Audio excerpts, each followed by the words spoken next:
All present here. आज हमारे second session का टॉपिक है life in corporate world and government sector. तो हमारे कॉलेज ड्रीम्स और हमारी कॉर्पोरेट रियलिटी के बीच का जो गैप है उस पर आज हम चर्चा करेंगे। इस विषय पर चर्चा करने के लिए हमारे साथ है मिस्टर मुकेश यादव जी, जो कि हमारे इंस्टीट्यूट से एडवांस प्रिसीजन इंजीनियरिंग के छात्र रहे हैं, बैच 3 2022। तो वेलकम सर। चलिए स्टार्ट। मेरा पहला क्वेश्चन सर आपसे है, how was your first day at work. और इसका दूसरा पार्ट भी है कि जो कॉर्पोरेट लाइफ है वो कॉलेज लाइफ से, कल्चर से कैसे डिफरेंट होता है। Weeks taken. That's the reason why the views surgery in this way in that so पहले पहला दिन मेरा ये बताना चाहूँगा एक्चुअली मैं इन नंबर्स था जैसे आया और प्रीवियस में था समथिंग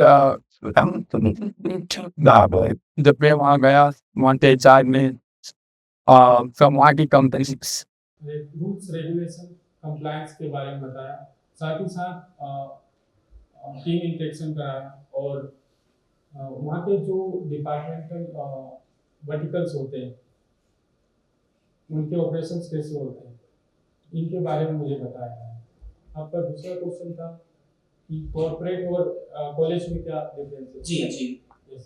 सो अभी आप जैसे आप यहाँ पर ट्रेनिंग के दौरान आप मॉड्यूल 1 मॉड्यूल 2 फिर उसके बाद टेस्ट देते हो और सिमिलरली एंड थ्योरी एग्जाम देते हो। बट कॉर्पोरेट में क्या होता है कि जब कोई आपको प्रोजेक्ट मिलता है उसकी डेडलाइन होती है, फिक्स डेडलाइन में आपको वो डिलीवर करना होता है। यहाँ पर हम अटेंडेंस को मैटर करते हैं, वहाँ कॉर्पोरेट में हमें आउटपुट मैटर्स होता है। आप इंडिविजुअल परफॉर्मेंस देते हो यहाँ पर, वहाँ पर आपको क्लाइंट, बिजनेस पार्टनर्स और प्रोजेक्ट के आउटकम्स पे ध्यान देना होता है। और यहाँ पर जैसे कि हर एक 50% आपके लिए इम्पोर्टेंट होते हैं कि मैं 50% ले आऊँ और पास हो जाऊँ कैसे भी करके। सर ने जैसे केसीसी मॉडल का जिक्र किया, नॉलेज, क्रेडिबिलिटी और कम्युनिटी। सो सर्टिफिकेशन से हम पास हो जाएंगे, लेकिन जब कॉर्पोरेट में आपको सर्वाइव करना है तो वहाँ पर आपके आउटकम्स मैटर करते हैं। जी sir. So thank you sir, that was spot on. अब हम चलते हैं हमारे नेक्स्ट क्वेश्चन की तरफ। हमें कॉर्पोरेट लाइफ में एंटर करते टाइम सर, जैसे हम कहीं भी जाते हैं तो हमें एडजस्टमेंट्स थोड़ी करनी पड़ती है। जैसे यहाँ से भी हम अधिकतर छात्र बाहर से आए हुए तो एडजस्टमेंट्स करनी पड़ती हैं। तो कॉर्पोरेट लाइफ में एंटर करते टाइम आपको कौन से एडजस्टमेंट्स करने पड़ेंगे, बिगेस्ट? सो इनिशियल जो पीरियड होता है 6 मंथ, हम स्टूडेंट माइंडसेट से प्रोफेशनल माइंडसेट में जाते हैं। जब भी आप किसी इंडस्ट्रीज में जाते हो सो आप बहुत सारे अदर स्टेट में भी आपको मौका मिलेगा जाने का। इवन आप शिवम ने जैसे बताया अब्रॉड जाने का, तो वो 6 मंथ आपको जैसे वहाँ का फूड, कल्चर, लैंग्वेज, यहाँ पर एडाप्टेबल आपको होना पड़ेगा, ये एडजस्टमेंट करना होगा। और साथ ही आप यहाँ से एक माइंडसेट बना लीजिएगा कि इंडस्ट्रीज में 3 शिफ्ट में काम करना होता है, तो उसके लिए भी आपको वेल प्रिपेयर्ड होना होगा।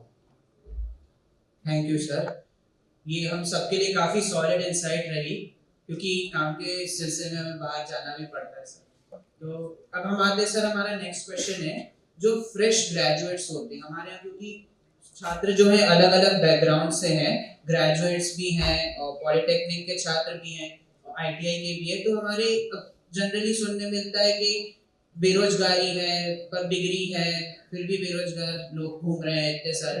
तो फ्रेश ग्रेजुएट्स जो है वो कौन सी स्किल लैक कर रहे हैं जिस कारण उन्हें कॉर्पोरेट सेक्टर में दिक्कत आ रही है जॉब में?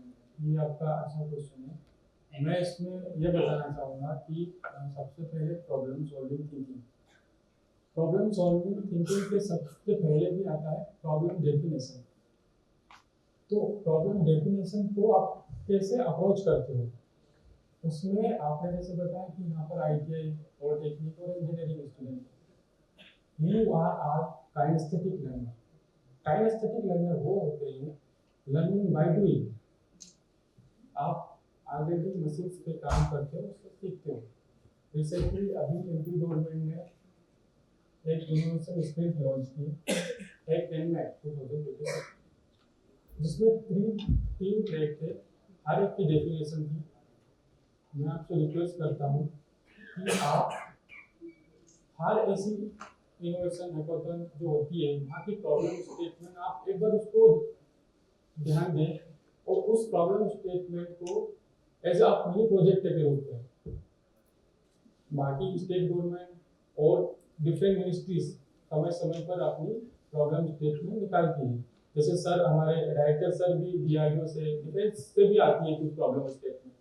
यहाँ के अवेलेबल एग्जिस्टिंग रिसोर्सेज के साथ आप वो प्रॉब्लम स्टेटमेंट को as a mini project, then उस mini project as a value addition आपके रेज्यूमे में एक स्ट्रॉन्ग प्रोफाइल आपकी बनाएगा। Thank you sir, that was very wonderful. मेरा नेक्स्ट क्वेश्चन सर ये है, day to day work life में आपके ओपिनियन में प्रोफेशनलिज्म का ट्रू मीनिंग क्या है? So professionalism doesn't define by कि well dressed, आप well dressed पहने हो, ये सब आपका पोलाइट नेचर, आपका बिहेवियर, आप कितना पंक्चुअल हो, और ये जैसे behaviour is your real resume, consistency, determination. At last I want to say कि आप you are being true yourself, that's it। सर आए दिन हम लोग को जब हम गाइडेंस लेते हैं अलग अलग लोगों से, तो सुनने मिलता है, अलग अलग धारणाएं हमें सुनने मिलती है, कॉर्पोरेट सेक्टर ऐसा है या वैसा है।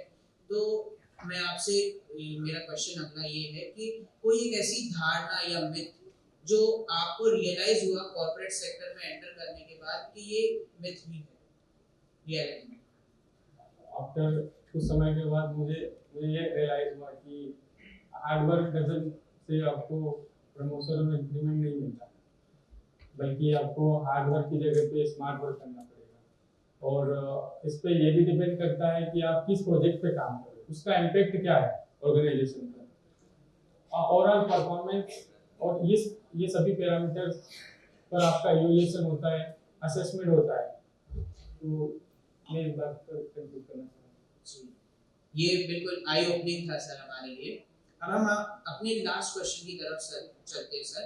सर एज स्टूडेंट्स हम लोग ऐसा क्या आज स्टार्ट करें जो हमें कॉर्पोरेट रेडी होने में और हेल्प करे? कुछ आप अपनी तरफ से देना चाहें, कुछ टॉपिक्स या इनसाइट्स कुछ इस पे कि हम लोग क्या स्टार्ट करें आज से जो हम कॉर्पोरेट रेडी हो?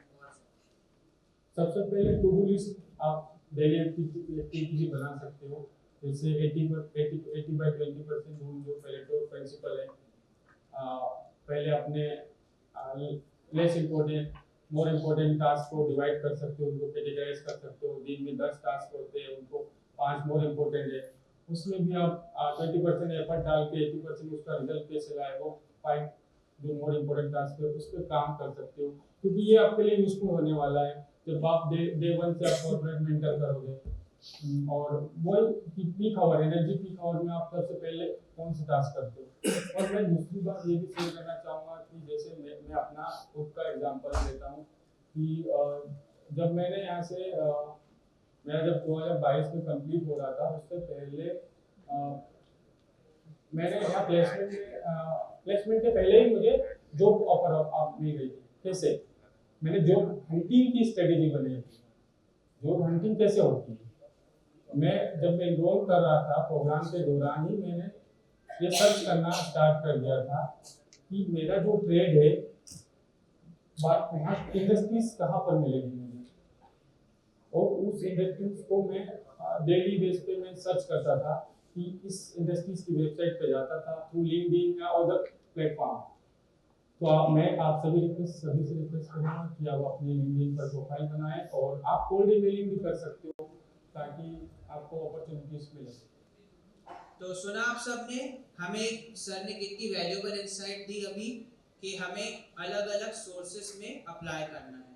तो इसी के साथ सर हम फिर आज का कंक्लूड करते हैं सेशन। फ्रेंड्स, आपने फ्रंट लाइन से हमें रोड मैप दे दिया और आशा है कि हम सब लोग आपके दिए हुए रोड मैप को इम्प्लीमेंट करेंगे, केवल सुनकर भूल नहीं जाएंगे, इम्प्लीमेंट भी करेंगे। Thank you very much sir.